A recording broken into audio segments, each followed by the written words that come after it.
Hey guys, this is John here in Los Angeles with the Alpha Channel update for Thursday, August 29th, 2024. Summer is already over, and since there's Halloween candy in the stores, and I figured these will be online for a good little while, here we are doing Topps, Dracula, Vlad the Impaler by Roy Thomas and Ernesto Marotta, I believe is the guy's name. Let me double check that. Yeah, Esteban Marotta. And the colorist, I gotta say, Paul Mounts, amazing colors. Really, really, really well done. This is a great book. There's some things Roy Thomas got wrong as a sort of historical purist. Look, I'd have taken this, and I'm going to take this and change it even more. But there was some things he does wrong here because it fits the narrative flow of this comic book. And in real life, I think these events had greater impact, greater shock value. So here we see Vlad being a tyrant in Wallachia and a terrible threat to his neighbors, north and south and east and west. The Turks to the east, he was a little chill with. But the rest of the north, south, and west, these are all people who had betrayed him at some point in his life, and he did lead some terrible campaigns against them. Here's a few things though. The impaling, he used it quite often, and yes, he was very ruthless in his treatment to the locals. I think this is one where they talk about right here, this panel right here. Oh, and I'm sorry about yesterday. There was a whole page you guys missed because the page was sitting out like this. Sorry about that. Maybe I'll pull it up at the end. I haven't put it away yet. Let's take a look at it right now since we have it here. This is number 1. And I know which one it was because I saw it and I was embarrassed. And it's a good page. I believe it's this one right here. And then, no, maybe it wasn't. I don't know. This whole book is great. And I also noticed I had a piece of paper from this book stuck on my shirt. Might have been this. Look, these books are drawn really, really, really well. This is Esteban Marotta doing Vlad the Impaler for Roy Thomas and Topps. And I wanted to talk about some of the things Vlad really did. One of the things Vlad really did was he was a stickler for by the book, and it was a wife's job to hem her husband's garments, and he saw one guy out in the field whose basically his threshing skirt was too high, and the guy blamed his wife and said his wife hadn't gotten around to it, and Vlad had her executed on the spot. That's a true story. There's a lot of true stories like that. There's one that's not included in here about a merchant who was traveling through Wallachia, or Wallachia, I don't know how it's pronounced, and was robbed, and they caught the robber, and Vlad added a golden talent to the man's total. Say he had 200, now he had 201, but I think it was an off number, like 265 or 264, and now he had one more. And when the man counted out the gold, maybe he noticed the piece that was completely different, or maybe it was the same as the others and he just recognized that one had been added. Maybe he had a bunch of different denominations, which is likely, nickels, dimes, quarters, half dollars, whatever. Anyhow, Vlad had added a piece to this man's treasure, this man's bag. And when it was counted out, the man was honest and said, "This isn't mine." And Vlad said, "Oh, that's very good, because otherwise you'd have been hanged next to the thief." So there was a lot of things like that. There's an element in here that they talk about. So right here they're talking about all the impalings. This he really did when he captured 10,000 Turks. But there's also a bit in here where they do talk about right here, some guys come to see Vlad. This is a merchant who met Vlad, and there's a golden stake in his throne room. And Vlad asks him, "What's that about?" And the merchant answers correctly, a visiting dignitary. And he says, I'm guessing that's for people who disrespect you. And if I've done anything to disrespect you, I would deserve to be impaled myself. And the guy shows Vlad respect, and the guy is treated with respect. That's one thing I've learned in my life. It's not $4 or $5 or $50 or $500 that gets you killed. It's disrespect. It's disrespecting people. That's what, And so anyhow, there was also... I'm looking for the golden cup. Vlad has, so this is a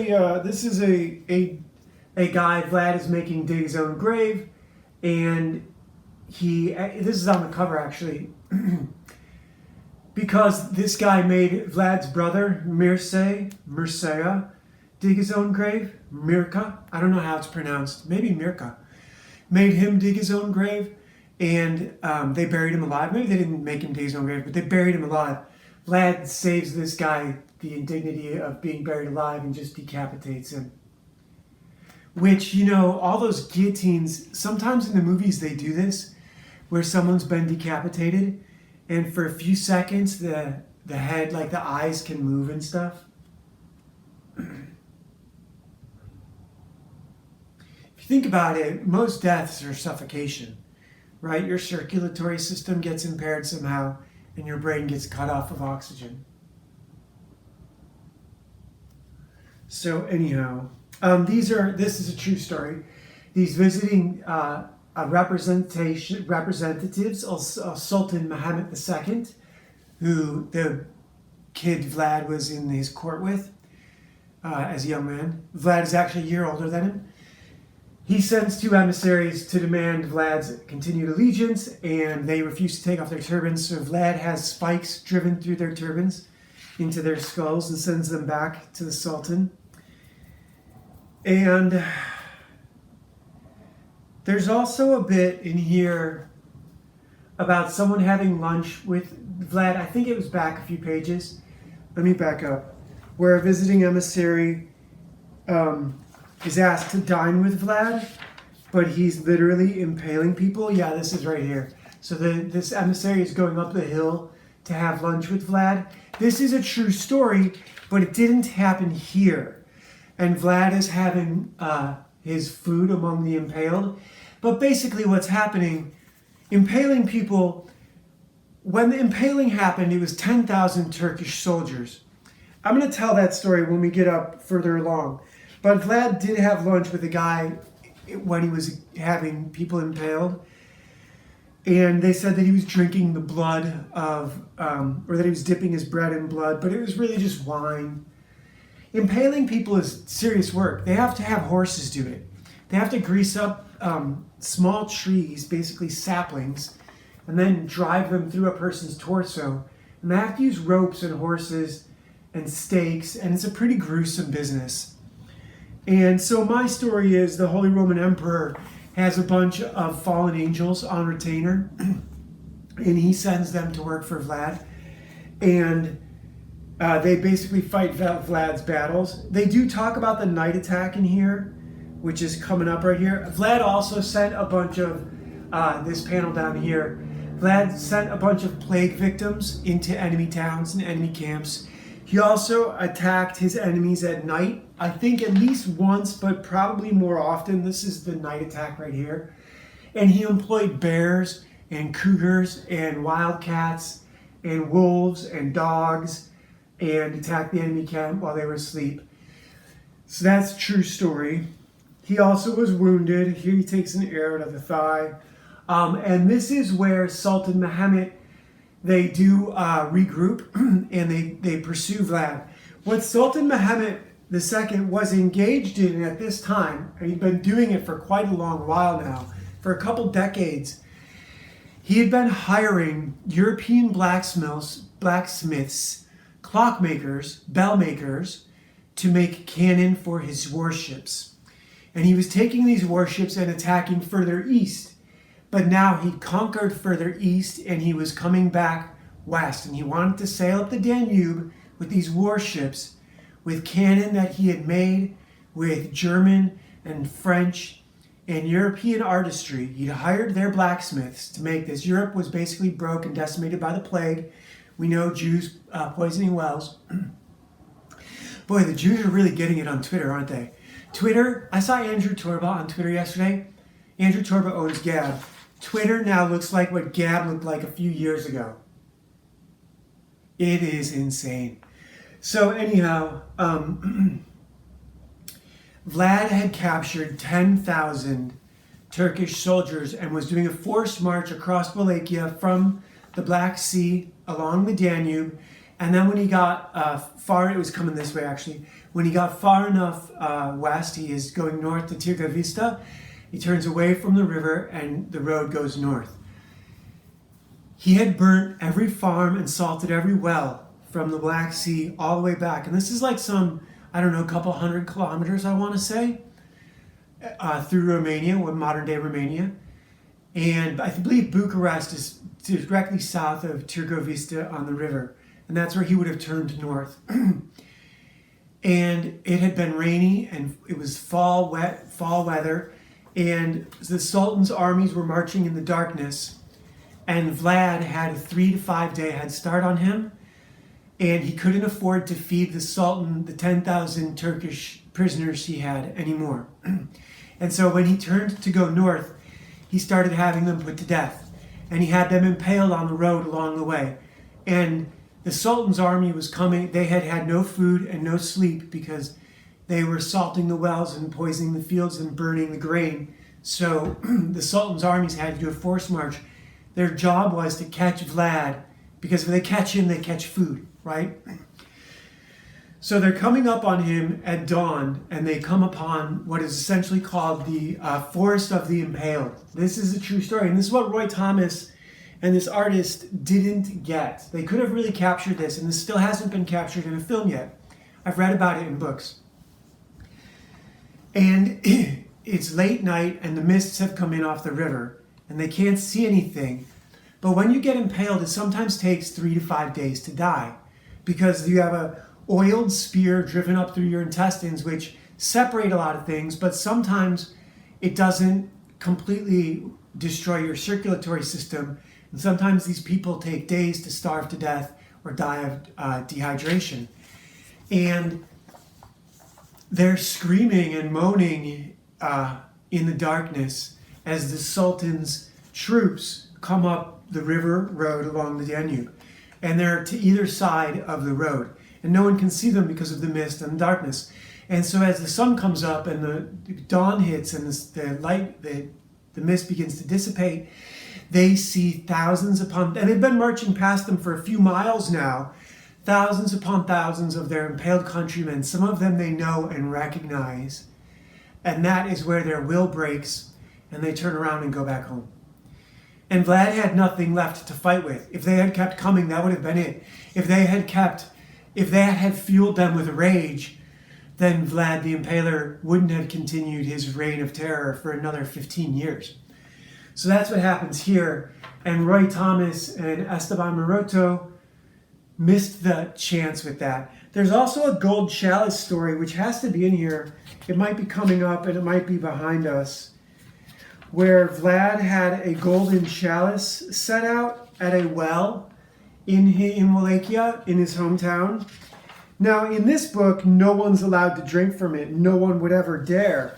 But in real life, everyone was allowed to drink from it. In real life, Vlad's theory, his thesis was the prosperity of the community is to be shared. He reinvested most of his winnings, whatever, into the army, into the church, etc. In here, they also have him kidnap a woman and make her his wife. And they do include the story about her throwing herself from the ramparts at Panari when an arrow comes in that warns Vlad that the castle's about to be destroyed by cannon. That's a myth. Well, at least that was never included in any of the stories that I read. The Golden Cup, though, was good. They include that here. That's the birth of the vampire myth in Bram Stoker's Dracula. So, like I said, that wasn't included in any of the other stuff. My story is that these fallen angels are constantly, the fallen angels are the source of blue blood in history, and that their blood is a healing ambrosia mixed with water, mixed with whatever. It's basically the nectar of the gods. The nectar of the tree of life is angel blood or angel seed. The serpent, that fruit that Eve ate, was not an apple. It was the angel's tree, the angel's wood, if you want to put it that way. And it was healing and superpower and blah, blah, blah. And so in this story, a bunch of them are captive under the Vatican and have been since the time of Jesus in some caverns down there, the catacombs. And at the time of Vlad, the Holy Roman Emperor puts these fallen angels, he takes them down off their crosses in these caverns underneath the Vatican, and cuts their wings off and encases them in armor and lets them fight for Christendom. And so they're working for Vlad, and when Vlad's soldiers get wounded, they start giving up their blood and mixing it into the mead or the water for the army to heal them. And Vlad himself gets addicted to angel blood, and that's the birth of vampirism. And so when you have someone like Vlad who's drinking raw angel blood, he himself becomes a source for, and that's just my story. This is the end of this one, where Vlad is taken over. And they're doing, basically Roy Thomas is doing some of the intrigue with the other. Vlad gets taken captive. This is a cool bit. This is a true story. On a cliffside, where his army gets lowered down a cliff first, Vlad then gets betrayed by the remainders who are disloyal to him, and they take him captive and take him back to this guy who looks like Lord Frey. And I believe this is Stefan of Moldavia who did this to him. He was his cousin. And so all of Vlad's friends were going down a cliff face, and the army had just gone down, and Vlad was still up top, and they took him prisoner and took him back. And then he spends time in prison, and he gets out, and he gets in charge again, and he wreaks havoc. At the very end of this one, they show him in prison. Look at this. They do show this. They show him in prison, and they show him, he is impaling animals, and he's named them the names of his enemies. And that's a true story too. Vlad, as a grown man, after he'd been deposed, after he'd done all sorts of atrocities, was into impaling small animals. And yeah, he was a bad guy. He's a bad dude. So yeah, that's Vlad number 2. And we also have Yggdrasil deck. It's the box. And so this is by Hodder Holdenson, Bifrost. There was something I wanted to say about this, and I don't remember it now, so maybe I'll remember it tomorrow. I've noticed that when I have a good idea, they come back. Oh, I wanted to point out the girl on the cover. I think that's Freya, maybe. This is Skirnir, and he's the messenger, like Loki. Not like Loki, like Hermes. Well, Schemer was too. It looks like they have a few of the gods split into... he's also the diplomat, though. So he's like an ambassador or messenger. He's like a herald. He's not a trickster messenger, like Hermes Trismegistus, who I think was way more of a sorcerer than a trickster. But Hermes is the messenger for Zeus and those guys. So, what do I want to talk about in terms of the stuff going on in the world today? Kamala Harris versus Trump. I think a lot of you are lying to yourselves about what's going on in the world today. And the litmus test of the world today and everyone knows where they stand on this except white people. White people are the deciding factor at this point in time, right now. Y'all are at war with yourselves over where you stand on whether or not it's okay to be pro or anti-white. Most of you would rather abstain from the question and let it get sorted out without your participation. Because you know, if you say that you are pro-white and that whites have a right to advocate for themselves, that is a slippery slope to being called a Nazi and a racist. You should just embrace it, is my theory. Laugh it off. Like when they call you whatever else names when you were a kid, skinny, fat, whatever they call you, laugh it off. Let it make you stronger. If they call you racist, say, yeah, I'm as racist as a black guy is, Be that. Be that. It doesn't mean we have to lynch black guys unless they're raping and murdering people. If people want to behave civilized, then they don't have to suffer the punishments of the uncivilized. So, white people have to decide where they fall on this. Some people will be openly anti-white because they think that will buy them respect from the other people around them. They don't realize that what it really buys them is contempt from their... You guys who are married to women of a different race, you have to find a way to be pro-white in front of those women. You have to find a way to let those women be pro themselves, whatever they are, Asian, black, Latino. They have to be able to be proud of their culture with your children. And you have to find a way to show your children your culture and be proud of your culture and not let your kids be half Asian and nothing else. That's what a lot of you white people are opting for. You're just letting your culture go. You are the problem in the world today. You're the reason Jews and blacks run rampant over us. And you know what? You're the ones who are going to get your asses kicked when you don't stand up for yourselves. Guys like me don't. Believe me, it doesn't happen to me. I'm looking for an opportunity to fight for white people. So that's what you're going to have to decide. That's it. God in my book is the All-Father. There's only one God, and his name is Odin. The All-Father in my book is white. And Jesus is his son. And Thor is his son. And Apollo and Zeus. Zeus and Odin are the same guy. There is no Yahweh. Yahweh's a lie. Yahweh is Moloch. Yahweh and Moloch are the same guy. Yahweh's a volcano demon who eats babies. Jesus is the son of Odin. Wake up, white people. Take your culture back. All right, talk to you tomorrow.